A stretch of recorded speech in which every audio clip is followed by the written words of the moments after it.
मोहब्बत में जलन लाजिम है, अगर महबूब को किसी और के साथ देखकर जलन नहीं होती तो समझो जज्बात में खोट है। दिल बेजार है दुनिया की फरीबी रौनकों से। वो हमसे मोहब्बत करके भूल गए तो क्या हुआ। लोग तो हाथों से दफना कर भूल जाते हैं कि कब्र कौन सी थी। ज़िंदगी ख़त्म हो जाएगी लेकिन ये गम और लोगों की बातें कभी कम नहीं होंगी। इसलिए जियो और बस खुश रहो। इस दुनिया में अजनबी रहना ही ठीक है। लोग बहुत तकलीफ़ देते हैं अपना बनाकर। मत पूछो कैसे गुज़रता है हर पल तेरे बिना। कभी बात करने की हसरत, कभी देखने की तमन्ना।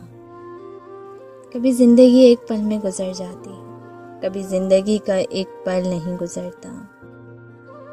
थी भी तो क्या थी ख्वाहिश मेरी कि वो हो तो सिर्फ मेरा हो। ऐसा नहीं कि तेरे सिवा कोई नज़र नहीं आता, पर हकीकत किसी और को देखने की हसरत नहीं रही।